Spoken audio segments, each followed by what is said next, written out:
Hello, chart watchers, and welcome to this Friday, March 29th, 2019 Market Watchers Live Show with your hosts, Tom Bowley and Mary Ellen McGonigal. For those of you joining us for the first time today, welcome to the show. And for our regulars, welcome back. Let's take a look at what's going on to end this week and to end this month.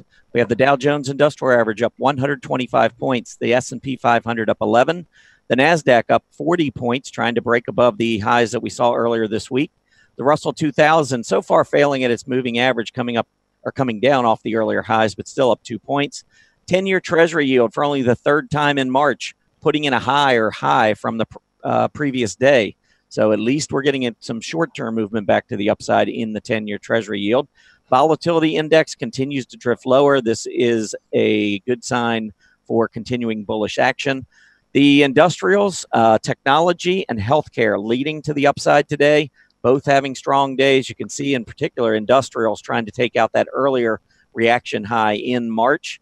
I'll talk about this later in seasonality, but industrials do like the month of April. So we'll see whether or not we can get this breakout above 75 as we head into a new month. As far as industry groups go, there were a number of groups over 1%, but I did want to mention specialty finance. I'll show you a relative chart in a bit, but here you can see we are making a breakout. This has been a really strong group in 2019 so far, and I like looking for leadership. I think this group certainly has been providing that. A couple of stocks in earnings news or having some earnings news. CarMax, big move today, up almost 10% on the session after coming out with better than expected results. BlackBerry, we don't talk about BlackBerry much anymore, but look at that move BlackBerry is making today. It is up about 13% on the session, breaking above that earlier March high. We'll take a look at that chart later as well. All right, Mary Ellen, it's Friday. I tell you what, another week gone, another month gone, but welcome back. Thank you very much. Yeah, a big quarter it's been for sure. Beginning of this year. Yeah, it's been a huge quarter coming off. I don't think too many people saw this kind of a quarter coming off of what we've, after we finished the way we did in the fourth quarter of 2018. Did you have any thoughts that we'd be back here? I'm flummoxed. No, I absolutely not. That the end of last year just crashed all around, and thought maybe we'd see a little dead cat bounce, but certainly nothing to this magnitude. Yeah, well, give me a second. I'm looking up flummoxed right now. Yeah, I'm flummoxed too. I don't even know what that is, but it sounds like it very confused. So I'm going to go with flummoxed. Yes, yeah, absolutely. It's been quite a run here in the first quarter of the year. And I know a lot of folks are looking at trend lines and trying to see, if the uptrend that we've started here in 2019 continues. But I just have to say, number one, this type of an uptrend, this slope on the uptrend can't continue for long. I mean, we've had quite a first quarter. I would be very content, actually, if the next quarter was just kind of flat to barely higher and just kind of consolidated some of these gains here in the first quarter. I think that would be a good sign. Would you agree? I know that it will be a little tough going. We're going into Q2. First quarter earnings are going to report, and the number of companies that have guided downward as far as their estimates for this first quarter is a little alarming. So that's certainly going to mix things up a bit if we see some of the impacts on the global growth slowdown and other factors. Yeah, I think the combination, I don't think there's anyone questioning the global slowdown now. I mean, we've got the ECB talking about more QE. A lot of the signs out of Germany, the slowing manufacturing, definitely showing signs of contraction there. So, and here in the U.S., of course, 10-year Treasury yield's been dropping, right off a cliff. So I don't think too many people would argue about that, but I do think there are a lot of folks that are excited about the fact that the Fed has moved from that hawkish stance in the fourth quarter to a much more dovish stance, and interest rates are still historically low. So I think that combination maybe is what continues to lift equity prices. That's the only thing I can come up with. I would have to agree with you. I know historically, time and time again, monetary policy trumps all else. So the fact that the Fed has come in, softened up their stance is very good. Very, very firm footing for the markets. Yep. There's that old Wall Street adage, don't fight the Fed, right? There you go. There we go. All right, let's take a look at what's going to happen later next week. Of course, it's StockCharts.com anniversary, 20 years StockCharts.com has been around. We got some great guests lined up. You don't want to miss next week. We're going to talk a little nostalgia with some of the folks that are coming on. John Murphy's joining us for the first time ever on Market Watchers Live. I'm really excited about having John in addition to everybody else we got coming up next week. It's going to be a great week for us, no doubt. As far as today goes, well, we'll do our what's hot, what's not. Mary Ellen's prepared. I'm prepared. We're going to jump in and tell you what's been going on this week. Then we'll move to the 10 in 10 first stock, Auto Home. I'll go through and annotate that for you, show how easy it is to annotate and save here at Stock Charts. And you can follow along if you want to take a look at the stock, see if you agree with me. Go ahead and do so. Again, we'll get into that in a bit, and then we'll take a look at 9 more stocks after that. And then we'll wrap up the show with the April seasonality report. I'll give you an abbreviated look at April and maybe some of the things you might expect from a seasonality perspective. And check out the poll, because 5 of the stocks that are or that have shown some seasonal bullishness in the past are featured on that poll. And what we're going to do is at the very end of my segment, that seasonality segment, I'll take a look at the charts, tell you what I think of them. Mary Ellen's going to give you her opinion, and we'll look at the poll and see what you all think as far as these strong seasonal stocks and how they actually look technically. Because when I look at the seasonality, I use it as a secondary indicator. I don't get into a stock just because seasonality is strong. I still want to make sure the technicals line up as well, because these seasonality charts, by the way, they don't tell us that something's guaranteed to go higher. It's just giving us a tendency. So we still want to stick to those technicals. All right, let's head into the economic reports. We had a bunch of them out this morning. The first ones you can see is kind of weird. When I looked at it, I was like, okay, what's going on? I got January personal spending, February personal income. The only thing I could figure out is that maybe with the government shutdown, I did see mention of that. That's just kind of thrown off the reporting, because usually we have the same month for both of these. But anyhow, this is what I saw. January personal spending, 0.1%, less than expected. And then February personal income came out also just a little short of expectations, 0.2% versus 0.3. March Chicago PMI fell short of expectations, 58.7 versus 60.3. February new home sales, very strong. We've been seeing a lot of good reports out of the home construction area, and we've been seeing great reactions in that space as well. And then finally, 10 a.m., March consumer sentiment came in slightly better than anticipated. So let's take a look and see, as a result of all of that, what's going on in the Treasury market, because you can see that since we had the double top back in October and November, it has been a steady move to the downside. And this is what Mary Ellen and I were just alluding to. Lots of signs out there of an economic slowdown. When we had Dan Russo in from Chaikin Analytics yesterday, he also talked about that, the fact that there's no doubt that there are signs of an economic slowdown, but that doesn't necessarily mean that we're going into a bear market. A slowdown doesn't mean recession. We still have the Fed moving back off of its hawkish stance. And so I'm still thinking the market goes higher, although we've got some hurdles. And one of them is we need to see money at least begin to rotate in some fashion away from the 10-year treasuries and move into the more aggressive equities. Last 5 months, it's been the opposite. We have seen money rotating into treasuries, which is driving the yield lower. I did want to mention, though, that we are seeing the yield higher today. If I just go into like let's just move into a daily chart here.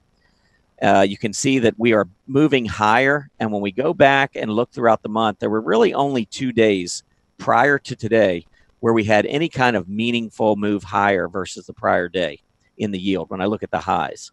And so at least very, very short term, we're seeing a little bit of money coming out of the Treasury market today. All right, as far as earnings reports go, we had a few out last night and this morning. Nothing huge in terms of the size of these companies, but still worth mentioning. All of them, as you can see on the screen, came in better than expected. I think that is a very good sign, like yesterday. And many of these companies are seeing really strong reactions as a result of coming in with better than expected earnings. So let's first take a look at SAIC. And on the chart, you can see SAIC breaking out above that February high. We're coming back down, testing it. I think we could just be testing the prior high, which is now support, now that we've gapped up above it. And then a strong finish today would be bullish for the stock. Now, if we don't finish strong, then I think we got some other issues. I mean, if we come back down, finish near the low, I think we're going to probably fill this gap, maybe hit the 20-day, and then possibly turn higher. But SAIC beat on the top line, beat on the bottom line, raised their dividend from 31 cents a quarter to 37 cents a quarter. So that was about a 20% increase in their dividend, their quarterly dividend, which was nice. RH, Restoration Hardware, another company, they missed on their top line. SAIC actually beat on their top line and bottom line. Restoration Hardware missed on their bottom line, or excuse me, missed on their top line, $671 million in revenue. The market was actually expecting $686 million. They did beat on the bottom line, but then they guided their fiscal year 20 lower, and that is not what you want to see. Good news, if there is any, is that we have moved down and hit a 6-month low. So this is an area I would look for support. If it fails, I'd be especially careful here. But as a short-term trader, if you're playing support, this is the level. CarMax, KMX, big move up. You can see we're at the high of the day right now. Look at the volume coming in. This is a really strong push to the upside. And it was seeing, I don't know if we had something leaking out or not, but we did have some good volume picking up the last few days as the market, or as the stock rose heading into its earnings report. CarMax missed on their top line, $4.3 billion versus actually $4.32 billion versus $4.36 billion. Beat on the bottom line, though, and you can see the market reaction after drifting lower for quite some time. I think this is a character change on the chart for CarMax. It's above its moving averages. The 20 is now above the 50 and moving up quickly. Volume supporting this move. I think this is a changer on the chart for CarMax. Next up, BlackBerry BB, another one that sideways for a while, really struggled. We had reaction highs between 9.5 and 10 right in here, and then notice where we failed just through the 950 level earlier in March. And now look at this volume. Can't mistake this kind of volume. This is huge. 22.9 million shares. We're not even halfway through the day. So we're looking at probably north of 40 million shares today with a character change with this breakout. So BlackBerry all of a sudden has my attention. I'll be watching this one. First, I want to see how it closes today. A strong close, and I think today's open at 987 becomes very good support. If it fails, leaves a tail up to the top, comes back down, then I think we can wait and probably get some lower prices. A couple of others, SGH. This company missed on their top line, beat on the bottom line, but then guided lower. And you can see on a relative basis, probably not performing very well. Let me pull that chart up. I don't like that big move down. Yeah, you can see it's just been going down for a while. And even though semiconductors have been moving higher in 2019, has been a really strong area of the market. Right now, Smart Global Holdings is at its 2019 low. It's at a 1-year low. And that shows up on the relative chart. We shouldn't have been expecting much out of this company. You can see Wall Street's been ignoring it relative to the rest of its peers. And when Wall Street's ignoring it, we probably should ignore it as well. One chart I did want to show, I mentioned that the specialty finance was having such a strong first quarter. This is specialty finance relative to the S&P 500. So it's the industry group ticker symbol, SPX, dollar SPX. That tells us how the group is performing versus the S&P 500. And you can see it has been a stellar relative performer in 2019. It has broken out to new relative highs. And so stocks within this group, if I've got a watch list of individual stocks, I would go in and I would do a view all.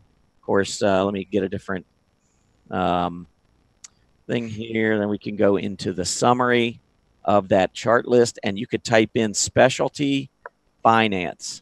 And I've got a couple right here. MSCI's got a scooter of 93.2, so that one's going to interest me right away. And you can see it's been a great performer.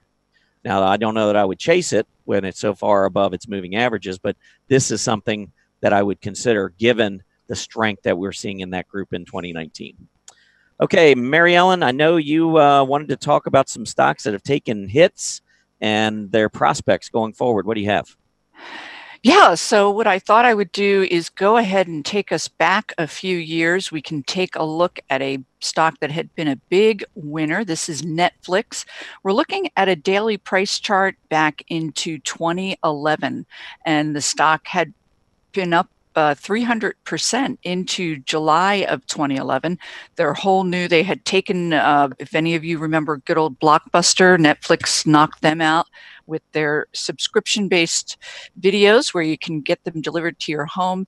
And management made a very big mistake where they increased subscription prices and broke out subscribers as far as delivery versus digital, but the stock dropped. It plummeted 80% from July of 2011 into the end of the year. So a couple of things here I wanted to talk about was the anatomy of a breakdown, but then more importantly, what does that recovery look like? And we'll get into a couple of examples of stocks that have broken down here recently. Boeing, certainly a big name. Biogen dropped 35% and so forth. And of course, we can't forget Facebook's drop back in last summer. So here we are again back in 2011, and we can see the first beginnings of the stock's deterioration as the price breaks below. I have some simple moving averages. This green line is your 10, the red is your 50, and the blue is the 200-day. Simple moving average. In an uptrend, you're finding support at upward trending simple moving averages. We can see the stock beginning to deteriorate here. And as it breaks below these key simple moving averages, your RSI trends below this net neutral zero. And then your MACD had that black line down through the red, your crossover negative, and then eventually below this zero, which is very negative. And oftentimes you'll see stocks, particularly depending on the broader markets, they'll be able to break the 50, remain there for a bit and recover. In this case, the deterioration continues once we break that 200-day simple moving average and every other metric is negative. All bets are off. I did point out this brief little head fake where the stock broke back up above that 200. The RSI looked poised to turn positive. But what I wanted to point out is this 50-day simple moving average was trending downward. So then we had this failed downtrend reversal attempt. Stock continues to deteriorate. So let's go ahead and take a look at the further progress of this stock.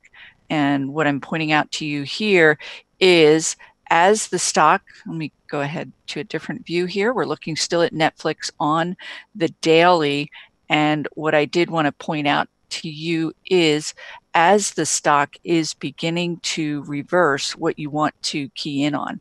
So let's take a look back here in the end of December 2011. We can see the stock eventually does break back up above these simple moving averages. We're starting to see a bit of a recovery. Actually, this is taking us into 2013. The stock breaks up above these simple moving averages. And I apologize for the confusion because I did want to take you on a journey in a more progressive fashion. So here is taking you back to that July to the end of December period.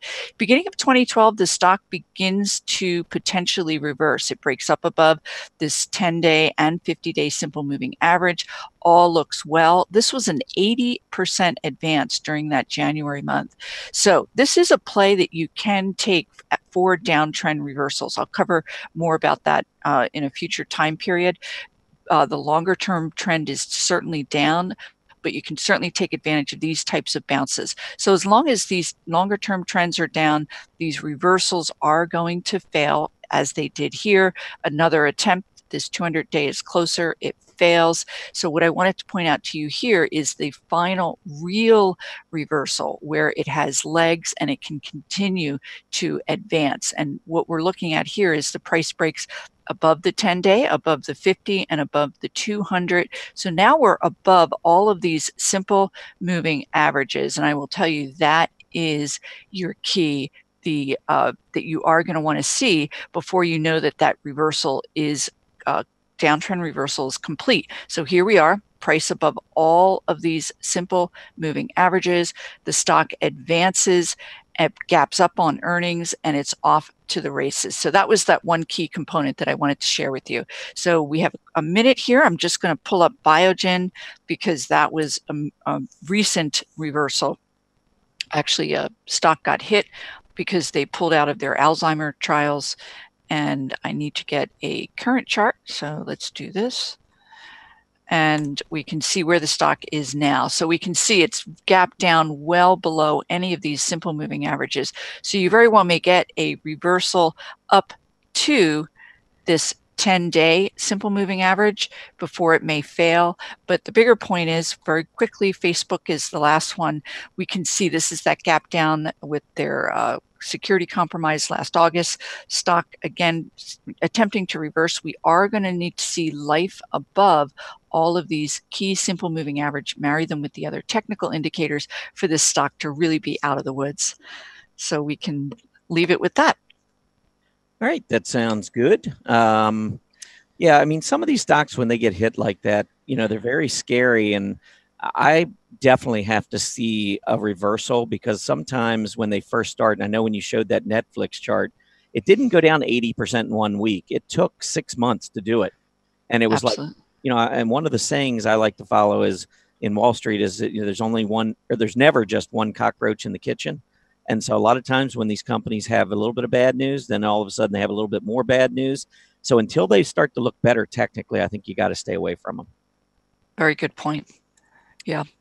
All right. Well, it is time to get into the what's hot and what's not. And this week, I think the S&P 500 is probably up a little more than 1% since last week. So we're going to focus mostly on the what's hot. What do you have for today? Yeah, we can certainly start there. It's interesting that the S&P on the surface is up 1%, but an awful lot going on beneath the surface. And one area that I know that I've been starting with quite a bit frequently here is software stocks. And this is a company, VRNT, Verint Systems, and the company came out with earnings. This is that gap up here on the earnings. They were up 15%. They're up another 2% today. Take a look at that volume. That is very critical. It's telling you institutions want in on the stock. And we've seen this quite a bit this earnings season, where these stocks gap up tremendously. You think you may have missed the move, but in fact, oftentimes it is just the beginning. Analysts are now going to come in, revise estimates higher, and the stock very well may advance further. But really, that big volume bar is going to be one of your key components. We can see the MACD had that black line up through the red, positive crossover, and your RSI. It's a bit on the overbought, but again, very much in an uptrend. Let's take a look at some of these gaming related software stocks, and they have really been on a tear. There's a lot going on in gaming where it's going to the cloud, no need for equipment. Individuals can take advantage and play these games mobilely. So this is Avid, AVID. It started here with earnings. This is a gap up here on earnings, and it's very indicative of this previous stock we just saw, where the advance really continues beyond, particularly when you see this big volume down here. Now, the stock right now is consolidating just a tad, but it's still up 7% on the week, very much in a confirmed uptrend. We can see the MACD and the RSI are quite positive. Now, this RSI is overbought, but as stated, it can certainly stay there. It's more just a simple reminder that the stock very well may deteriorate or pull back at some point. And here's TWOU. This is an educational software, and just pointing out to you, here's an example of remaining in that overbought. But let's take a look at the action this week. The stock is up 8.5%. We can see it has broken back up above this downward trending 200-day simple moving average. Analysts came in and upgraded the outlook for the year for this stock. Still a little early. I want to see this black line cross up through the red. And then also, if we could get some sort of either this green 10-day simple moving average or the red cross up through the blue, that would be a golden cross and giving you more indicative or more power as far as further upside.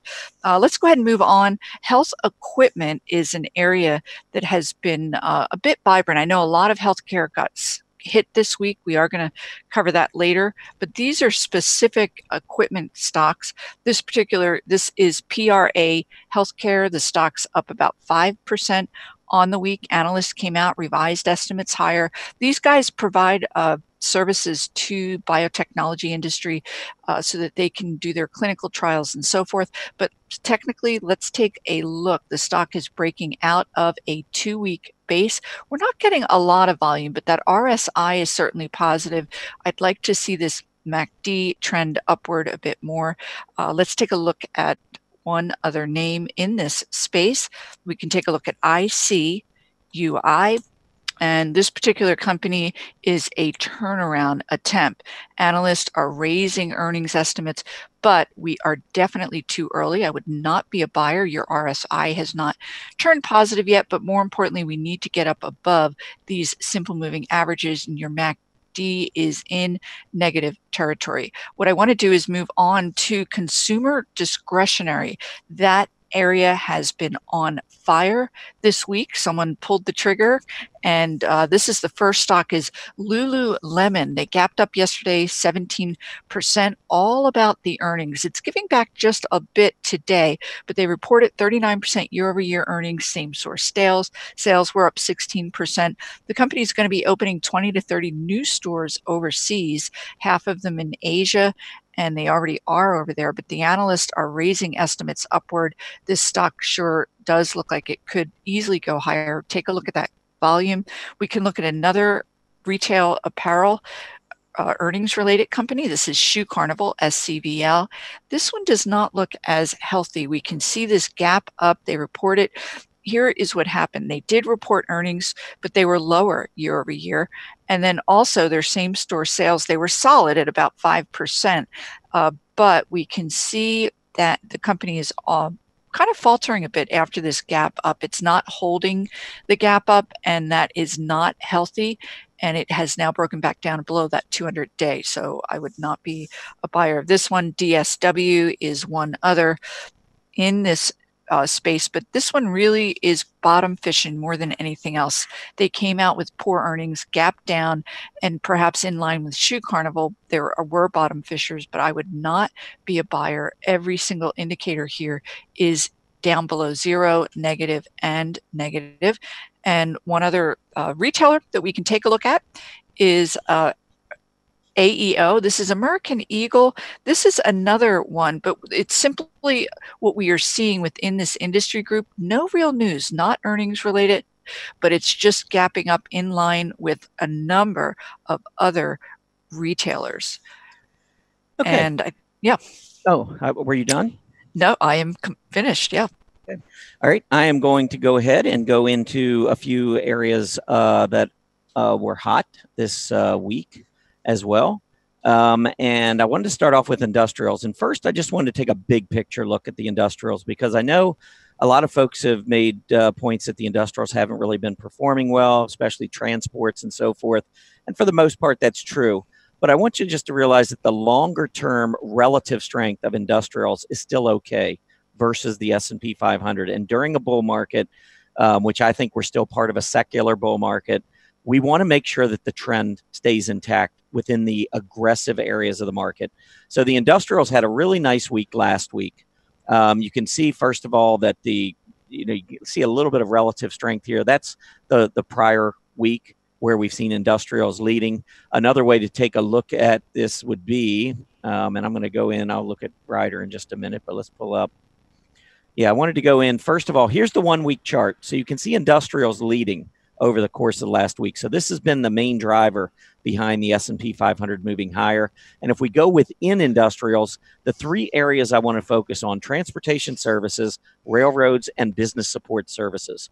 So within the transport services, and you can look at this chart, this is not a good looking chart. Transportation services have been in this downtrend. I am not bullish the group, but over the last 5 days, we can see that there's been more of a dead cat bounce than anything else until we were to get back up through this 210 area, which held as support over here in November. Then it was lost. You can see the heavy volume movement to the downside. We came back up, couldn't get through 210. So any kind of movement up to 210 to me is just noise on this chart. I think we're still over on a downtrend, but if we're talking about what's been hot this week, I think this is a group to take a look at.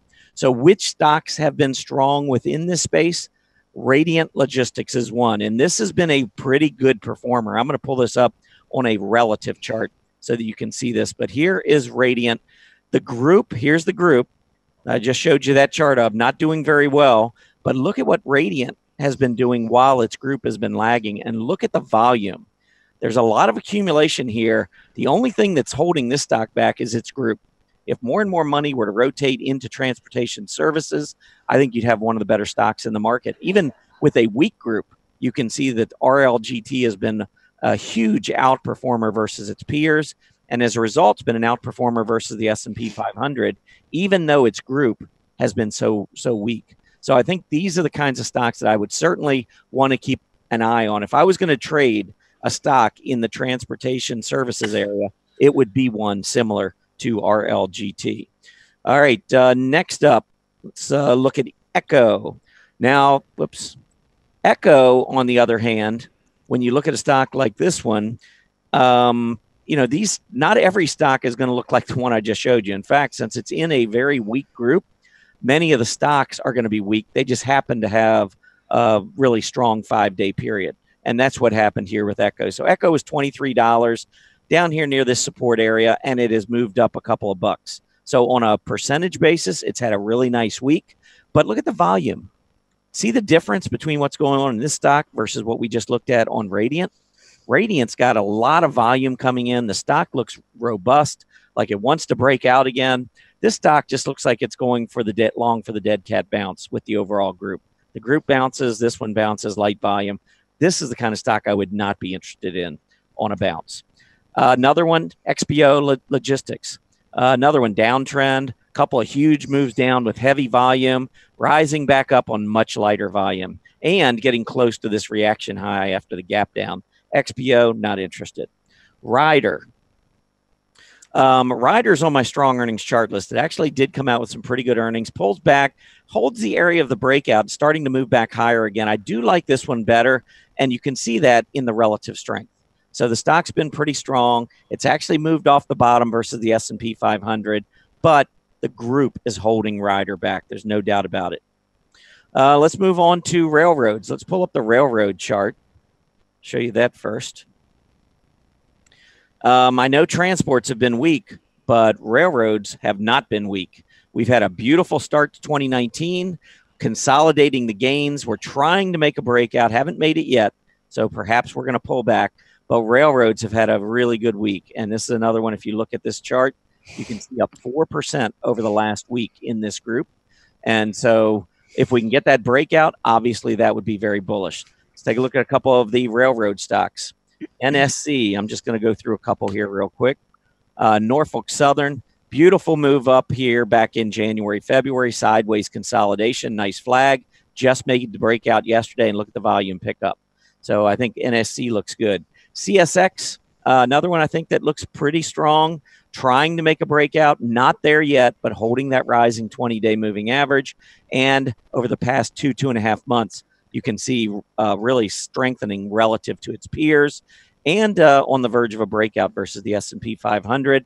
The last group I wanted to mention was business support services. You can see over the past week up more than 4%. Stocks within this area, AVYA having a really huge week. Big gap up to start the week, massive volume, but failure at overhead resistance at 18, and it is drifting lower. If we can get through 18, I think that would be a very bullish sign, or a pullback maybe to test these moving averages. Last one, ABM. This is one in that group that I think looks really strong. So you can see the business support area has not yet broken out, but ABM has. So ABM relatively, I think, has been trending up pretty nicely. It had a huge move here. So, of course, when it consolidated, it lost some of its relative strength. But you can see still way off that December relative low. The stock relative to the S&P broke out back in January, starting to turn back up again.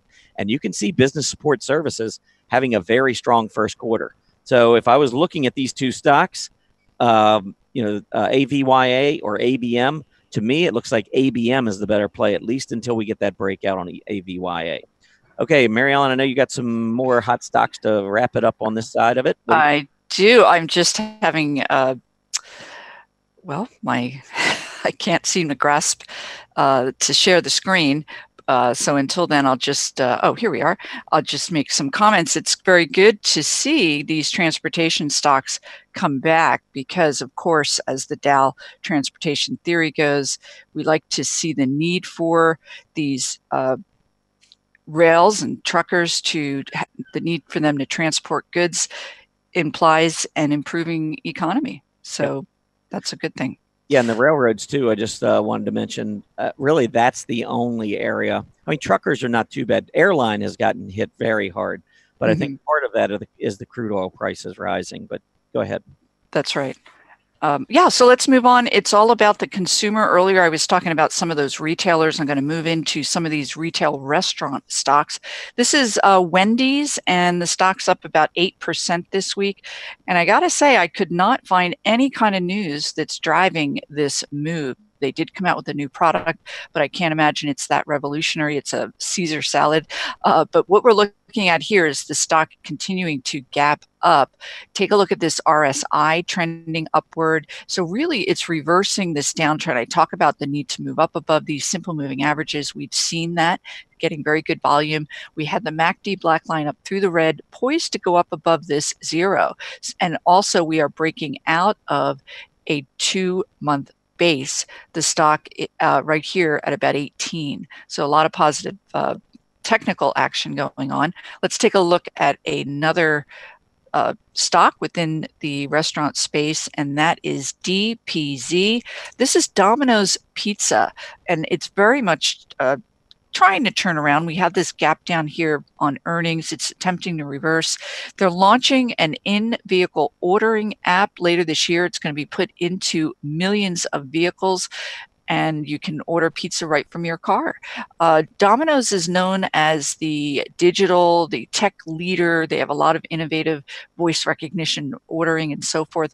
But let's take a look at this stock technically. We do have an RSI that is trending upward. Your MACD trending upward. We want to see it break up above this net neutral 0. But more importantly, these moving averages will act as resistance until they don't. We need the stock price to break up above it. Let's take a look at another well-known franchise food, and this is Dunkin', DNKN. The company announced that they're going to be opening 19 IHOPs in Pakistan, but let's take a look at this technically. It is poised to break out of this base. We can even go back to September, and we have an even much longer base. That's going to be about a 6-month plus 6-month base the stock is breaking out of.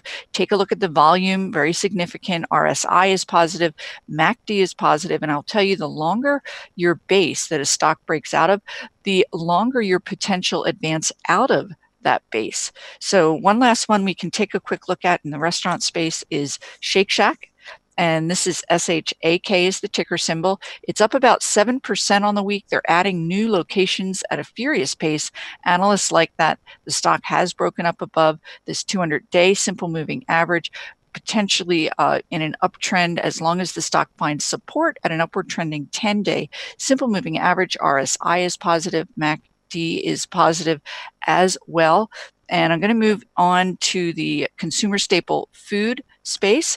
A lot of bottom fishing going on here. And this is certainly within a lot of consumer staple. We can see this is Dean Foods, DF, up about 6%, but would not touch this at all. It's just really dead money right here. We can take a look at CAG, Conagra, another big food company attempting to reverse this downtrend. They did come in with earnings last week. This is that gap up well ahead of our estimates. We could see a rally up to that 200-day simple moving average, but beyond that, I'm not seeing a whole lot more in the way of upside, and didn't want to leave it without looking at TWNK. This is Twinkie Hostess Brands trying to emerge out of bankruptcy.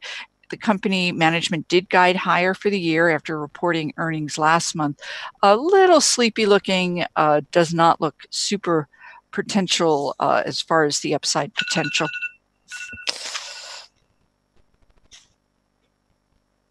And I think I have time to review a couple more stocks here. FRP FPT. This is Freshpet, and the company is really trying to make headway into the $30 billion pet food industry. They introduced what's called Freshpet.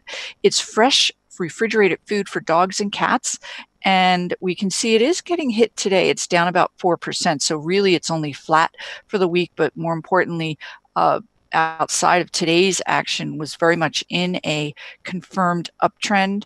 And then we can look at one last one in this space. This is Tyson Chicken, and the stock is up very much in a confirmed uptrend. And this is despite the fact that they had to recall 35 tons of chicken strip products this week for possible metal contamination, but really very much in a confirmed uptrend as chicken products are continuing to do quite well.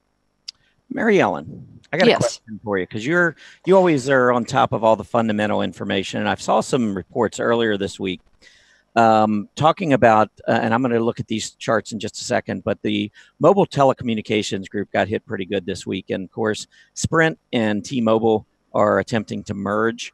And I saw a story that said something where Sprint has indicated that without T-Mobile, they might run out of cash. Did you see that story? You know, I did not see that, but I was on top of the fact as far as the potential merger activity, and I did see that it claims that it's weak. There was a Bloomberg article, but I didn't realize that they would run out of capital, and that's huge.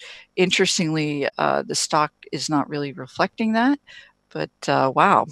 Well, you just wonder, if they're trying to make a point to get the merger to go through or something. I don't know. But, you can see that after starting the week, not in too bad a shape with mobile telecommunications. You can see the big drop the last 2 days, and T-Mobile and Sprint have been hit pretty good. I'm going to go ahead and pull both of these up. But you can see Sprint, first of all, after going sideways for months between the 560 area and 660, so within this dollar range, literally, we're almost at the top of the range back on Wednesday of this week. And just the last 2 or 3 days, we have seen not only a big drop, but look at the volume. So there's a lot of institutional, I think. And actually, Tom, you're really onto something, because analysts are coming out and saying that that Sprint is making those statements to the FCC simply to push through the merger, and that it's a very weak argument. So yeah, well, your skepticism is warranted. Yeah, I think the market's listening to them, though. The market. Yeah. Wait a minute.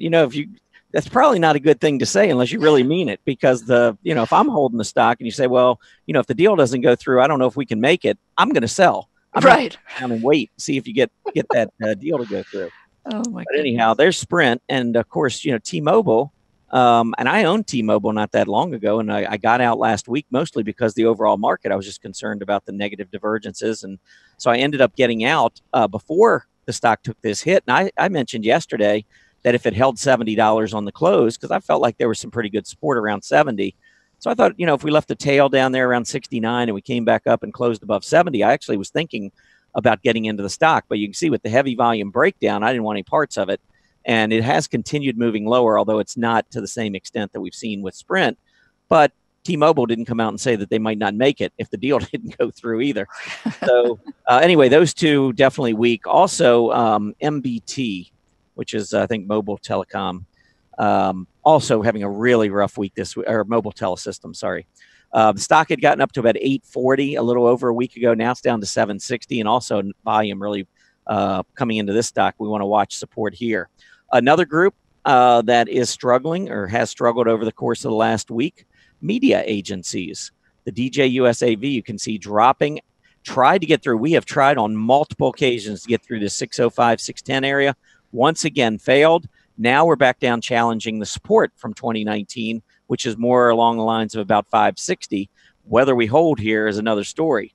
Now, stocks within this group that I would be keying on, CRTO. This is another one that I actually had owned and fortunately got out of before all this mess hit.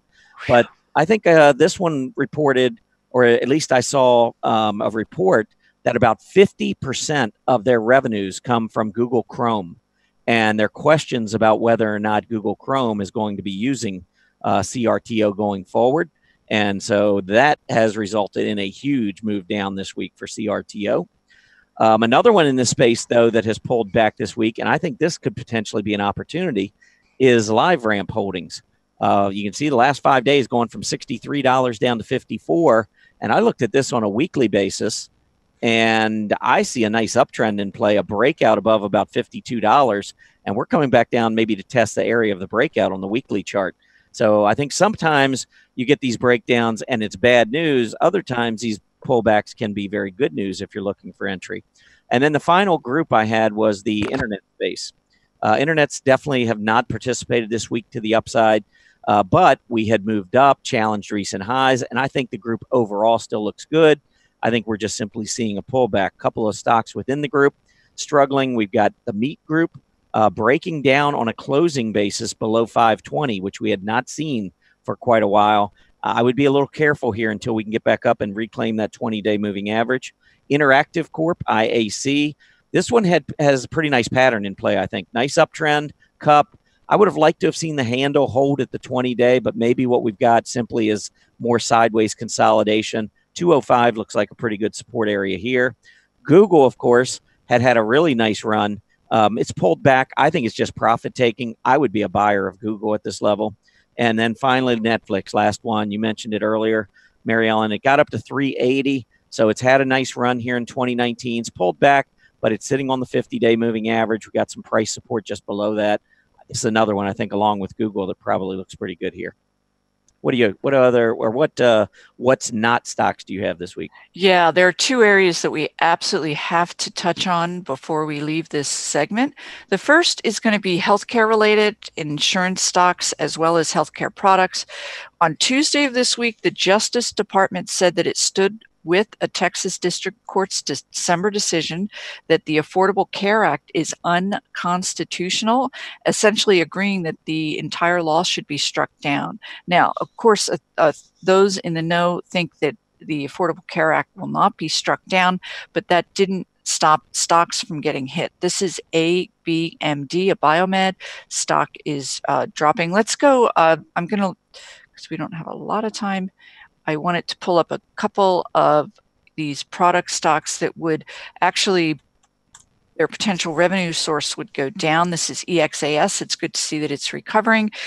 This company does a lot in the way of testing kits, and it would be dependent upon affordable care insurance that's currently in place. Did want to move on into some of these health insurance stocks. And the first one we can take a look at is Molina, MOH. The stock is also recovering today, which is encouraging. The stock was down 5%, and this is indicative of what we saw last Tuesday. Upon that announcement, a number of these stocks did get hit on the news on the potential reversal of affordable care. This is CVS that has been in a downtrend, but let's take a look at ANTM, and that's Anthem. And here we can see that breakdown below these simple moving averages. RSI is negative, and the MACD poised to go down below this net neutral. So a lot of upheaval, certainly in some of these medical products, as well as healthcare. Also on the downside, semiconductor stocks. A lot of these, there's a lot of debate going on around these semiconductor stocks because there is a proposal that they will reverse their current downside, and it really is quite a bit as far as analyst recommendations and thoughts on these stocks. Let's take a look at STM Micro. We can see this gap down. The stock really didn't get a chance to reverse this downtrend, but it's breaking down this week. Estimates are lowered for this year. We can take a look at ON, another big semiconductor stock that is just simply deteriorating here. Despite an upgrade from Goldman Sachs this week, they did take over another company. Let's take a look at Texas Instruments. This is a big stock, certainly within semiconductors. The stock is down 4%. They are downgraded this week. So there's a lot in the way of chip prices are super low, and demand has dropped. Last year, it was all about Bitcoin and gaming, and a lot of that demand has dropped. So a lot of these semiconductors are really suffering, but they came out with their earnings, and a lot in management said that the second half of this year, they are expecting these companies to recover, but more input is suggesting maybe not until next year. So this is AMD, Advanced Micro, down about 5%, MCHP, I think that's all I will have time for, but this is Microchip, a bellwether within the industry, and you can see this general deterioration. And of course, those that love growth stocks, such as myself, we want to see these semiconductors come into play and advance, because of course that would be very, very good, not only for the technology sector, but for growth stocks in general. All right. Well, we do have, I mean, if you want to take another minute or two, if you had a couple of stocks, why don't you go ahead and share those with Oh, absolutely. I'd love to. So what we can do is just carry on a little bit. I'm really keying in on these better known, bigger bellwether, Micron Technology, MU, within the semis. This is the type of company is, as they report, as they perform, so too does the broader semiconductor industry, and we can see this drop down. Again, this is all about falling prices for memory chips. Demand has slumped at many levels. I talked about gaming, but also smartphones. There's been a lower demand of chips there, and non-Apple smartphone demand is due to pick up, but those that supply, such as Micron, to Apple are going to see a diminished need for their chips. So consequently, the decline will go down. And then I did have a couple of retailers.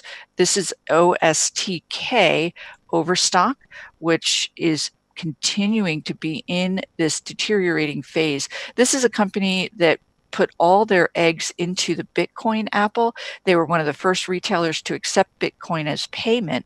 And for any of you that follow Bitcoin, it's really been just not in a good place this year as compared to prior years, but Overstock continues to deteriorate. And then one other is another online retailer. This is Wayfair. Gap up here, big earnings, but the stock more recently has deteriorated. Interestingly, they have announced that they are going to be opening their very first brick and mortar store. And unlike years ago when that was met with fanfare, analysts do not like it. And also this week, the CEO sold 5 million of his shares. And the street generally don't like to see the CEO and major management selling shares into strength. But I can tell you from meeting with them, and oftentimes they're simply buying a vacation home. It's nothing more than that. But regardless, the stock has broken down. We can see the RSI is below that net neutral, and your MACD is trending downward. Okay. Amazing. We got through a bunch of stocks. Actually, looking at that chart on Wayfair, I thought that gap support, when it gapped up from earnings, that's going to be interesting. If we get down there, I would actually like the stock there. But right. Today was coming up from underneath, right about that level as well. Okay, here is a summary of the different areas of the market that we covered during what's hot, what's not. Hopefully that gave you a quick synopsis of things that happened during the week since last Friday. But let's move on. We got the 10 in 10 coming up. And I know the first symbol is Auto Home, or ATHM. So I will start and pull that one up, and we'll get into the 10 in 10. All right. I actually like the stock. I think Auto Home looks really good to me. I like the volume that's already coming in. We've traded 1.4 million shares, and we're just past the halfway point of the day. So we're going to be on pace maybe for about 2.5 million shares, which would be maybe the third highest volume day over the course of the last year.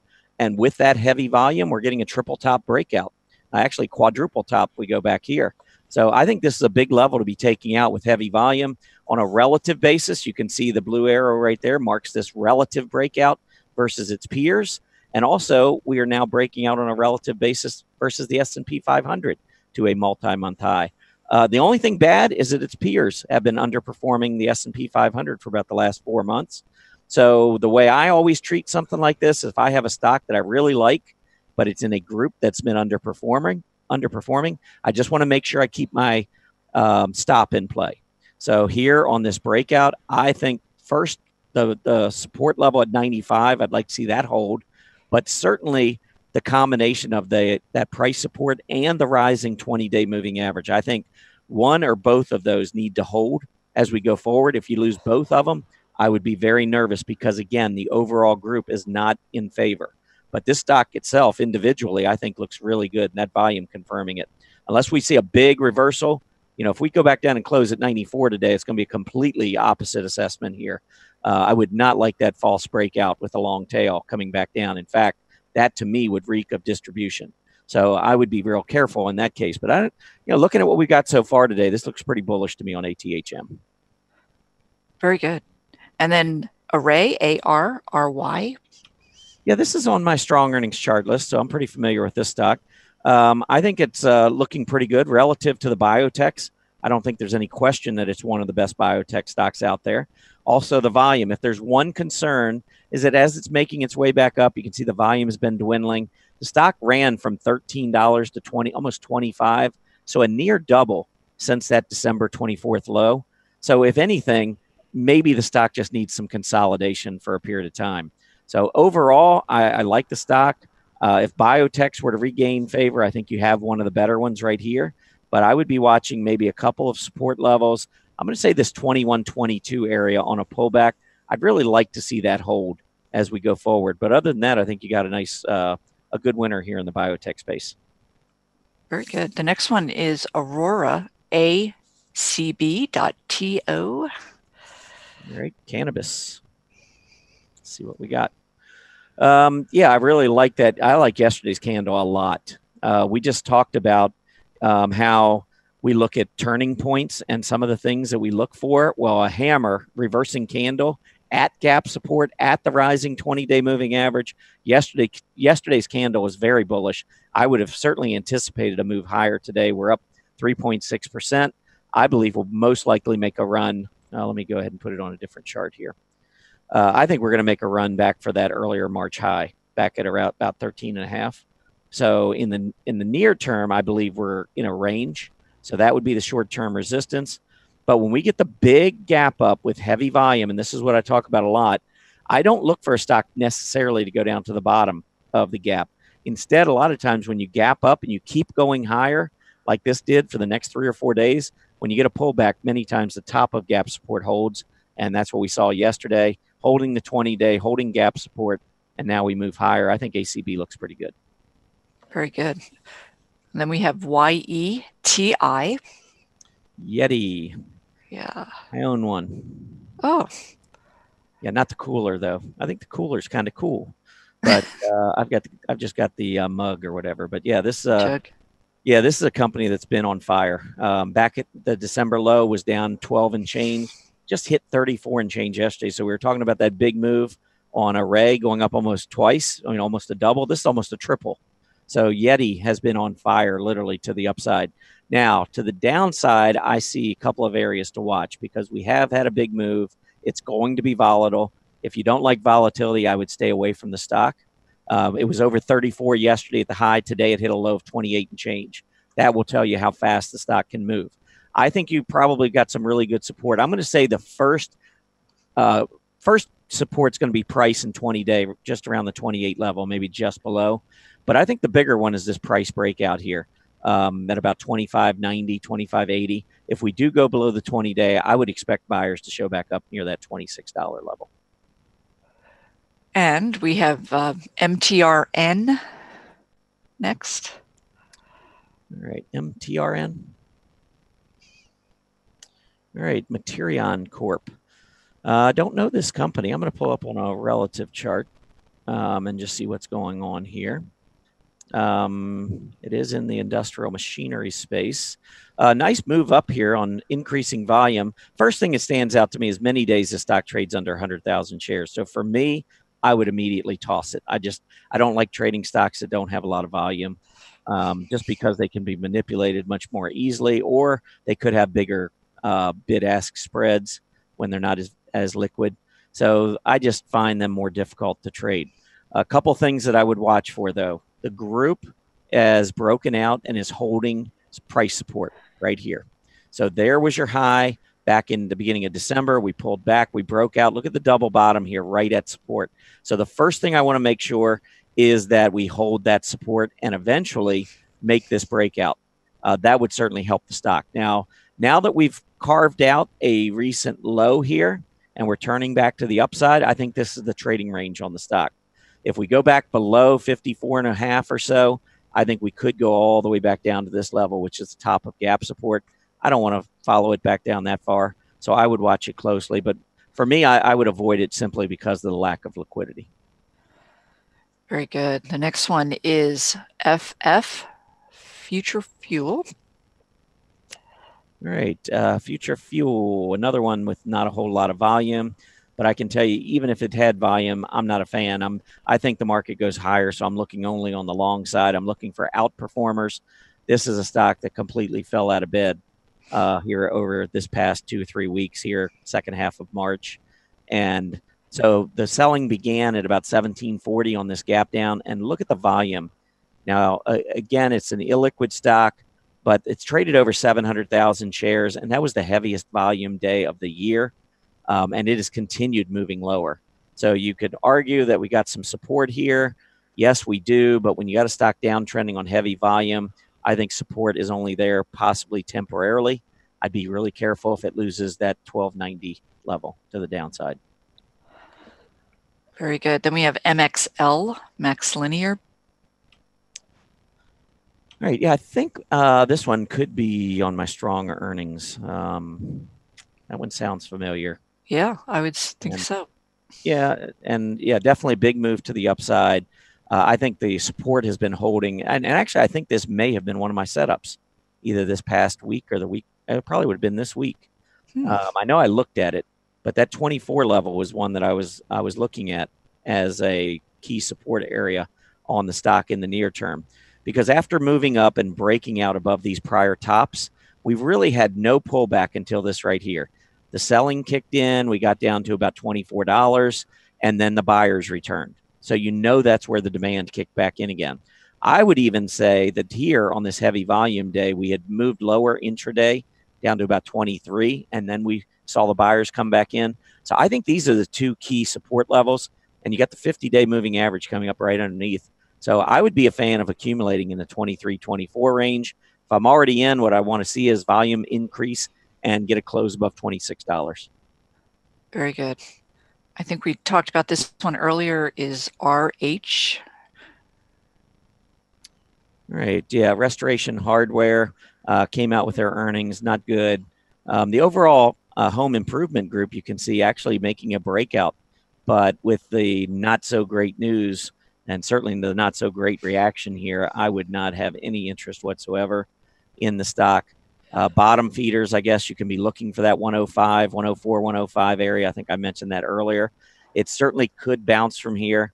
So somebody who's really aggressive looking at support, I could see a trade, but if it went much below that 104 level on this kind of volume, I'd be nervous.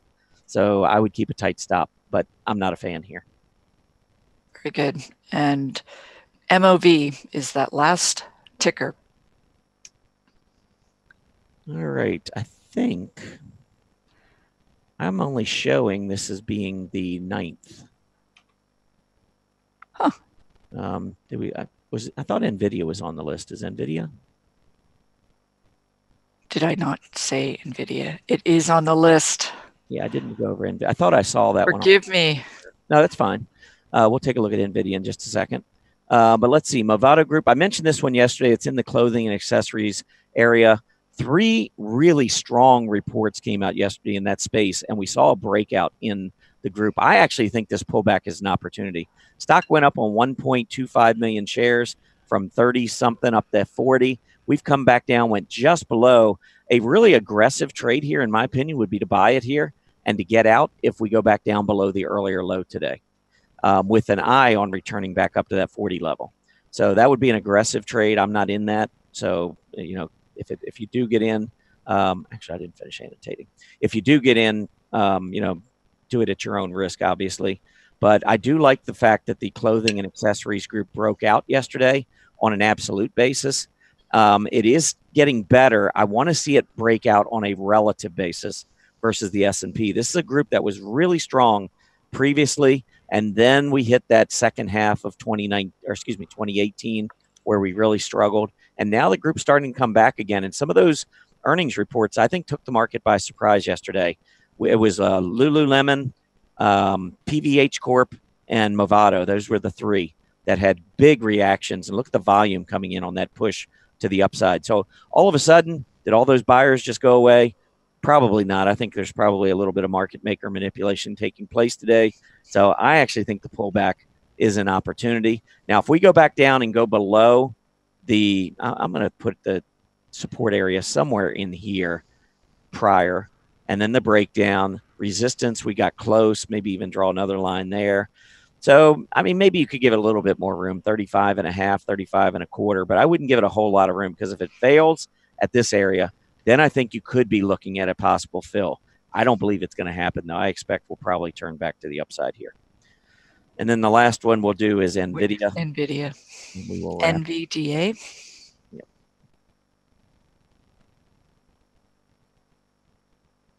Okay, NVIDIA. I'm starting to see some strengthening in NVIDIA. We still have overhead issues, but I like the volume that's been coming in. I think it, and with the group, the overall group doing well, I think that's a pretty good sign. But when we gap down, we took out that prior low around 184, 185. Notice where we failed here a week and a half ago, right at 184, 185. I think we're consolidating, though. And when you look down here at this latest move, this is not light volume. It's not off the charts heavy volume. But when you go back over the course of the year, this is pretty good volume on this move back to the upside. So I think that we're starting to see some more accumulation. We already know the semiconductors have been performing pretty well. So all in all, I think things look pretty good here. And NVIDIA trying to start making some headway relative to its peers. So bottom line, I think there are other semiconductors I trust more than NVIDIA right now, but I do see improvement here, and I like the group overall. And that is the 10 and 10. So we will bring up the summary. There you go. And that will wrap up the 10 and 10 for today. We will be back after this brief message. Join us April 1st to April 5th to celebrate our 20th anniversary here at StockCharts.com with special guests Arthur Hill, Greg Morris, Gaddis Rose, Martin Pring, and John Murphy.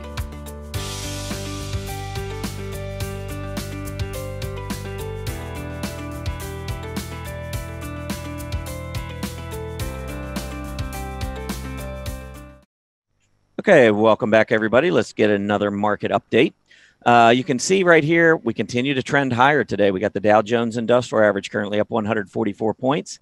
The NASDAQ up nearly 43, the S&P 500 up 11, and the Russell 2000 lagging today. We have actually seen some leadership from the small cap Russell 2000 recently, most of this week, but it is lagging a bit today, giving back some of those relative gains. All in all, though, pretty nice day. I wanted to point out, though, under the technical rankings here, I have all of the top up in terms of scooters. So this is just a quick summary of some of the stocks that are making really big strides in terms of an improving scooter score. And of course, scooter is the exclusive technical indicator here at StockCharts, developed by John Murphy, that tells us, a stock, how it's been performing relative to its peers. So you have scooter ranks among large cap, you have scooter ranks among mid cap, and you have scooter ranks among small cap. And one thing I don't know if you're aware of, but down here at the bottom, you can look at these 10 stocks in Candle Glance or RRG. I'm going to pull it up in RRG just so that you can see relative to the S&P 500. If I max this out, I could take a look at these 10 stocks and how they've done over the course of the last year relative to the S&P 500. And you can see the ones during this move to the upside here. And I'm going to go all the way back to January 21st. So here's January 21st showing up. Hopefully you can see this on your screen. So this is where I am on the chart over here. So from here forward, this tells you how these 10 stocks have been doing relative to the S&P 500 during this 3-month advance. And so if the S&P has been strong, so any of these stocks that you see over here improving and moving into leading, are stocks that are actually outperforming the S&P 500. So that can give you a pretty good indication very quickly as to maybe some of the stocks you may want to take a look at. And that pretty much just sums it up. I do want to get into my seasonality because that is an area that normally we spend a little bit more time on.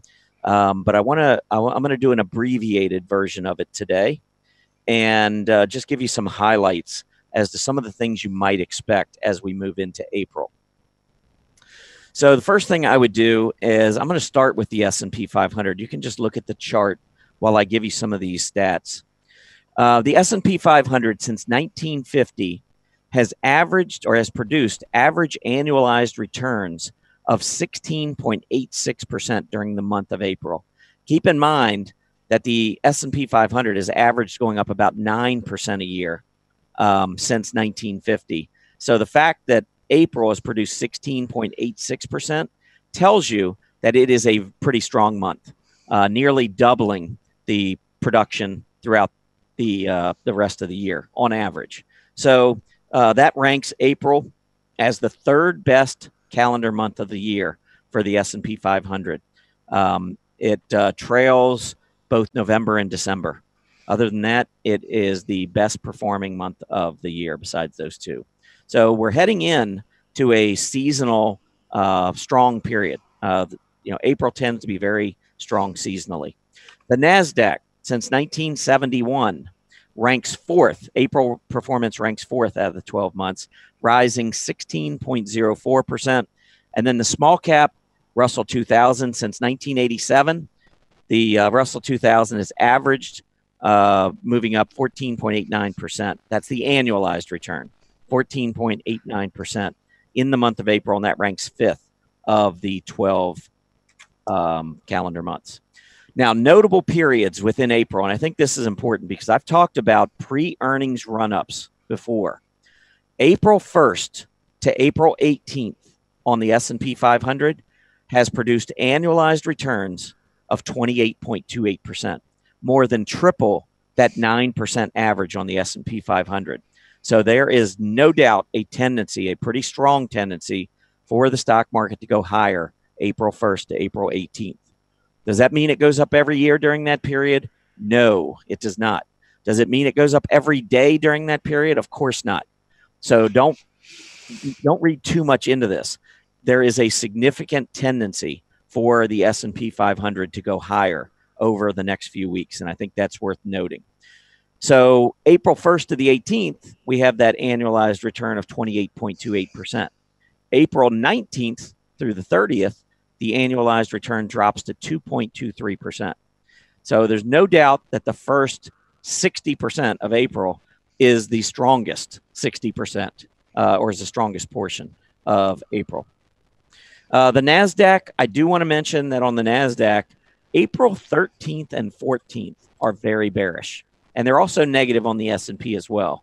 But on the NASDAQ, those 2 days have an annualized return of minus 60.42% since 1971.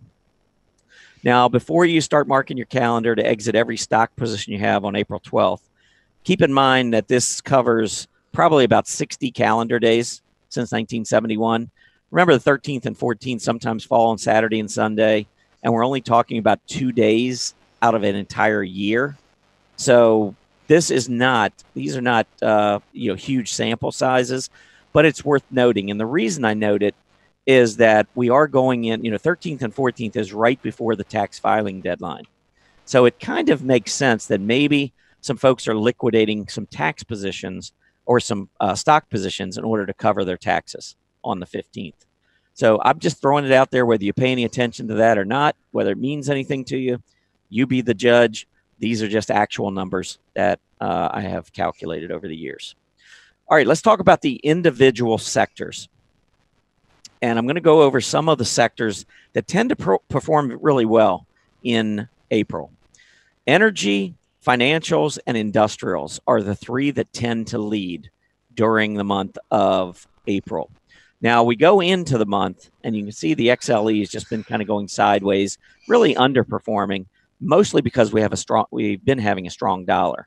And I think if the dollar remains strong then I don't see the XLE being an outperformer in April. But if the dollar pulls back during the month, just be aware that would provide some tailwinds for energy, and energy does have that tendency to move higher. So on a seasonality chart, if I pull up the XLE, what you can do is drag this back 20 years, and you can see that March energy average is going up 2.2% and April 3.1% over the last 20 years. And if you compare the XLE to the S&P 500, and we drag it back that same 20-year period, what you will find is that energy has outperformed the S&P 500 by 1.5% during the month of April.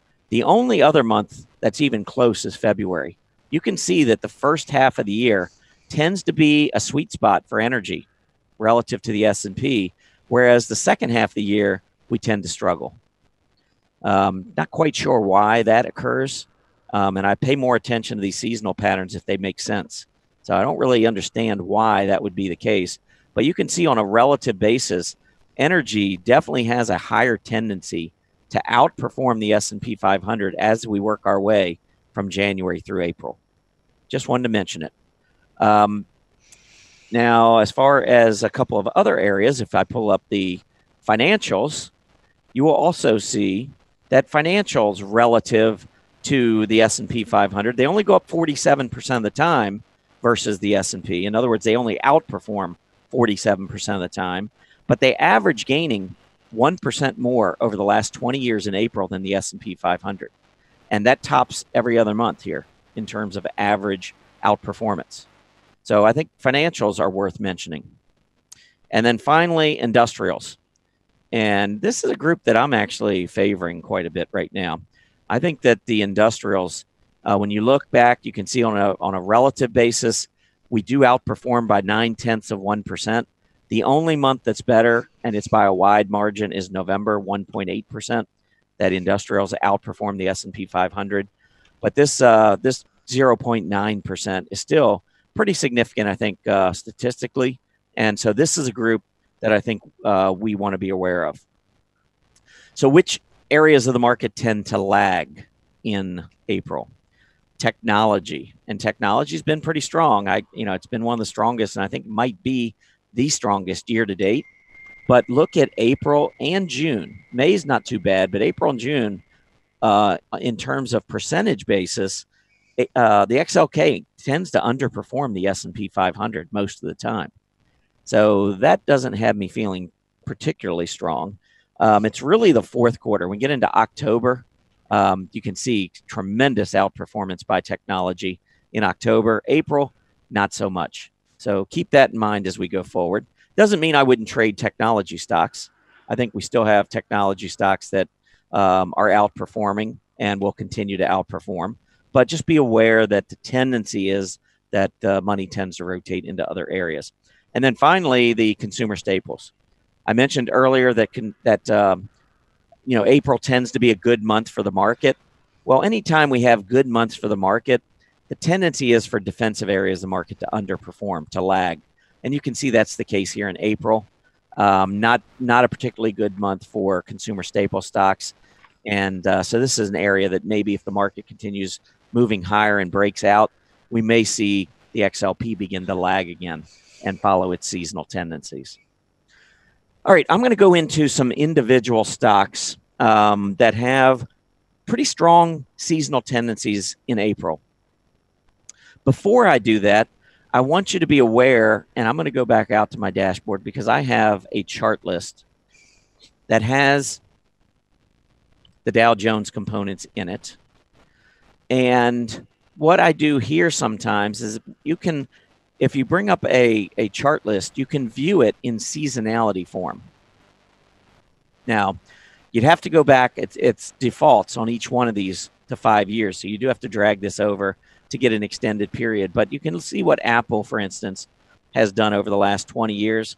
Get done with that. Go to the next chart in the Dow. American Express. Look what American Express does in April. Wow. It averages over the last 20 years, it averages going up 8.4%. That's not an annualized number. That is an average return, and it's gone up 84% of the time.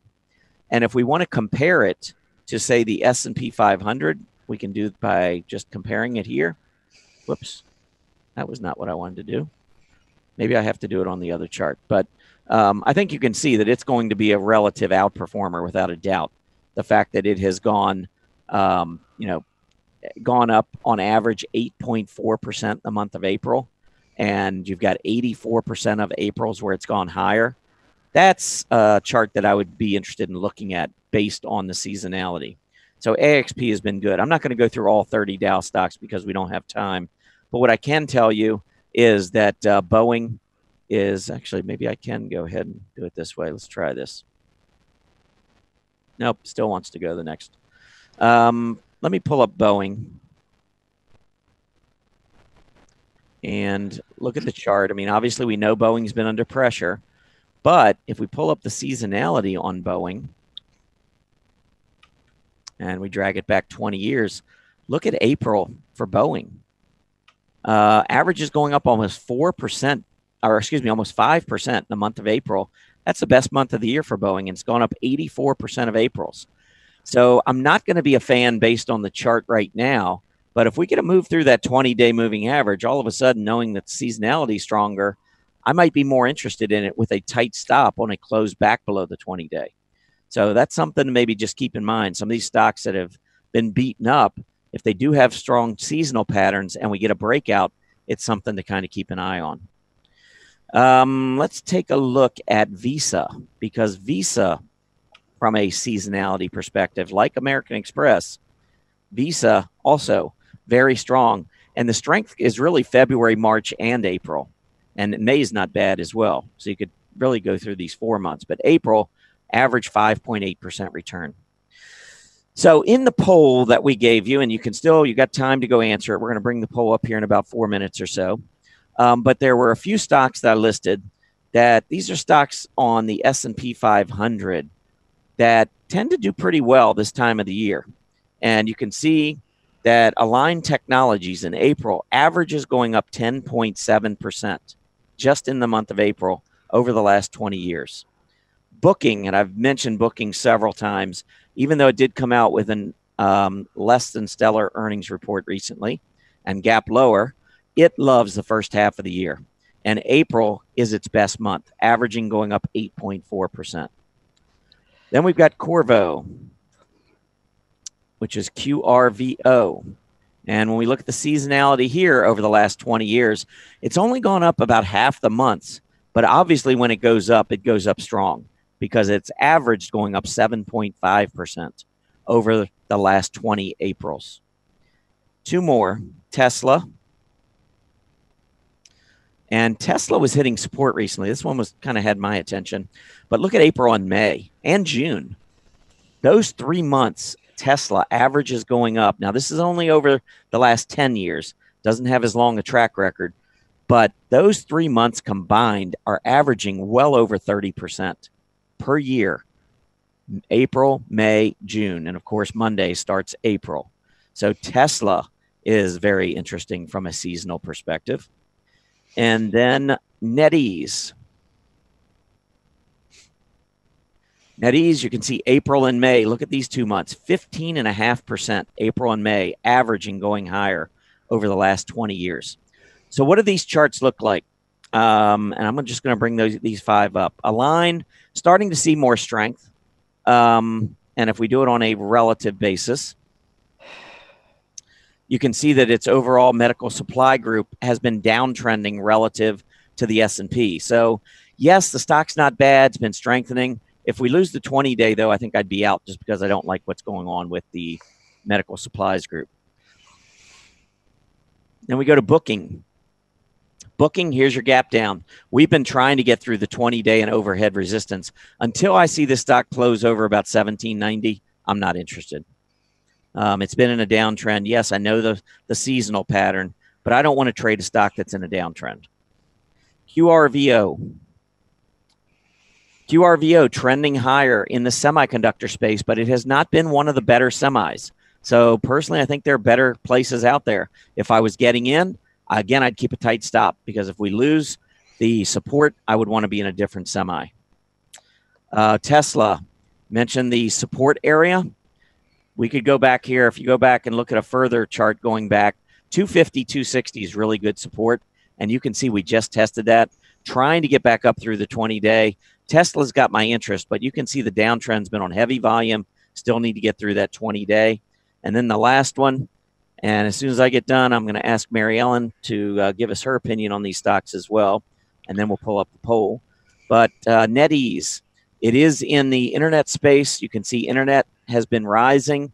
NetEase has not. So as a result, in 2019, this has actually been a lagging stock within the internet space. So technically, I don't really like this one much either. So looking back at the list, these 5 stocks, even though they've been great seasonal performers, I'm not a huge fan of any of them. I think if I was interested in any, it would probably be maybe Align or Booking if we get the breakout. Those would be the 2 that I'd be interested in. But you got maybe a minute and a half or so. What do you think, Mary Ellen? Anything strike your fancy here? I would say of the ones that you were looking at, Align Technology I found intriguing. Great. I didn't know if you... Yeah, I'll pull that one back up. Mm-hmm. Okay. This is a stock that was a very big winner. For those not familiar with the company, they do the Invisalign for your teeth. And they very revolutionary, not something that can be easily replicated.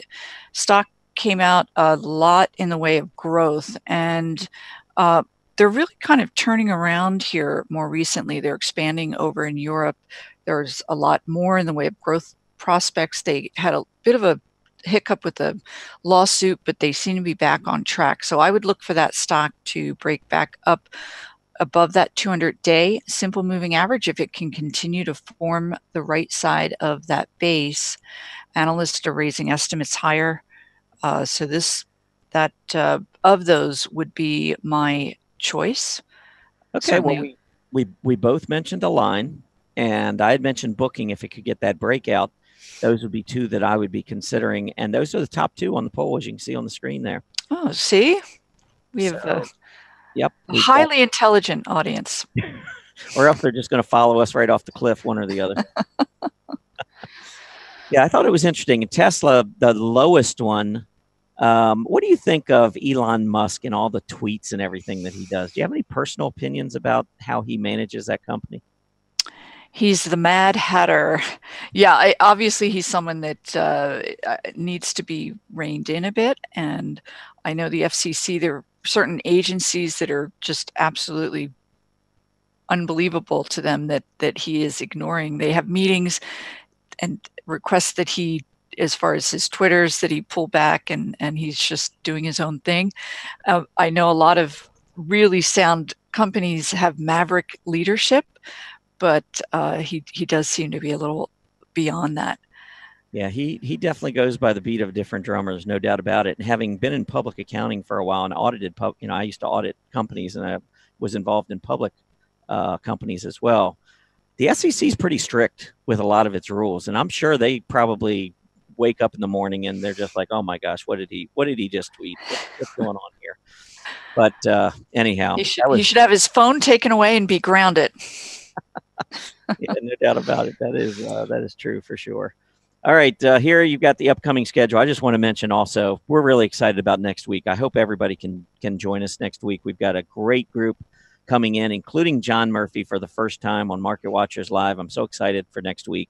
And 20 years to be in business and to do what StockCharts has done is nothing to sneeze at. Pretty impressive. So it's going to be a great celebration next week. Please stick around. I hope you all join us for that.